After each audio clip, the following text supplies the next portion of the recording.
Ayan, tapos na nga akong magluto, mga meses. Malayo yung mic, kaya minsan mahina yung dating ng boses ko, kaya medyo nalapit-lapit.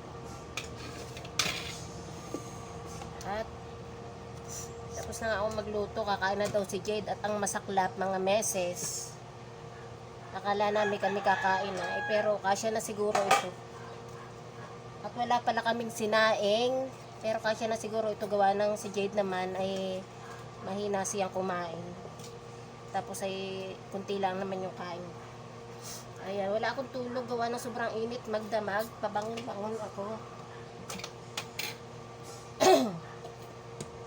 At ito na nga yung ulam namin ni Jade, ginisang kamatis na na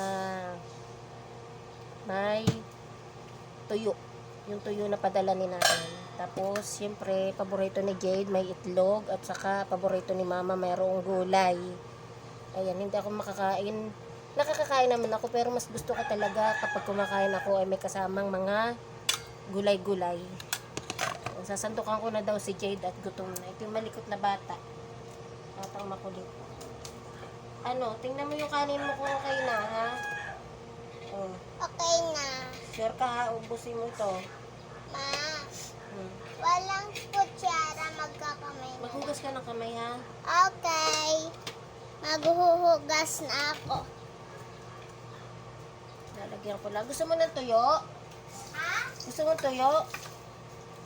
Ha? Yung tuyo na may kamatis. Masarap ito. Paborito mo yung kamatis, eh.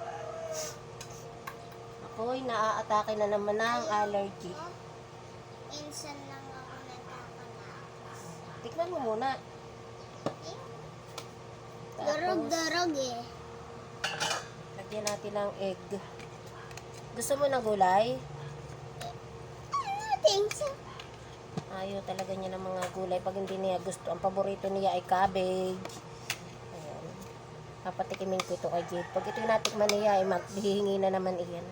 O, tikman mo. Naghugas ka na ng kamay? Opo. Ma, ayaw mo na. Tikman mo muna. Tikman mo muna yung timpla ko. Ayaw niya tikman yung luto ko na may tuyo at kamatis.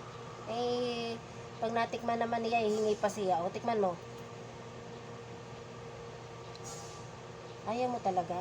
Ayaw talaga niya, guys. Kaya kami na lang nung anak ko. Yung anak ko nasa school. Mag-i-enroll daw siya.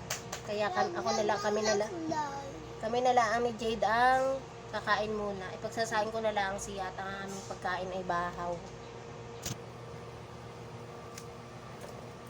Kain natin ako. Sabay na kami ni Jade, mga meses. At ang kanin nga namin ay bahaw. Tapos, yung aking favorite na talong. Yung favorite kong talong, hindi na ako maglalagay ng sausawan na toyo at meron ng tuyo. May tuyo na mga meses. Tapos, itlog. Tapos, ito yung tuyo.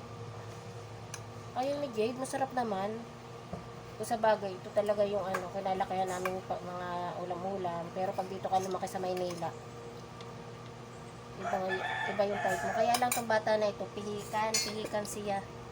May mga gusto siya na mga pagkain na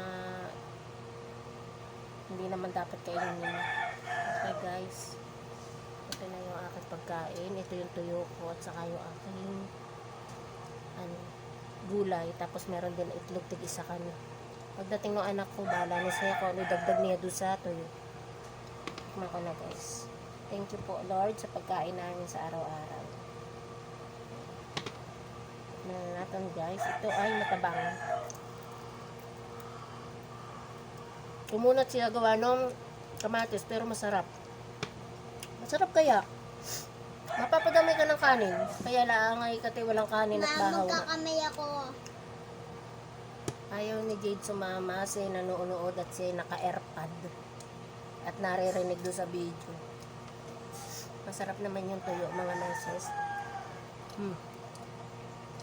Saka yung talong.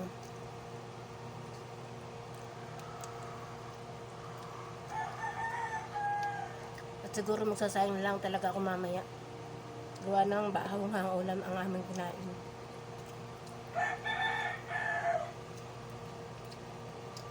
Ayan.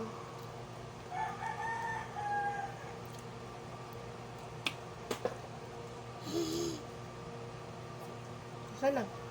Baka makain mo. Baka makain mo yung AirPod. O sige, lagay mo ulit. Try mo ulit. Ang lita ng butas ng tenga mo.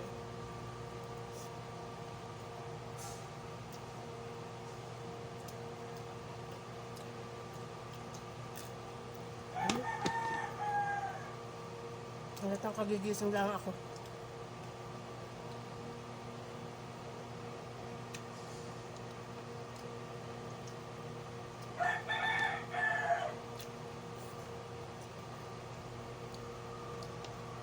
Ayan mga meses. Hindi ko natatapusin yung pagkain ko. Gawa ng doon sa video at mahaba na oras namin. Good morning mga mema.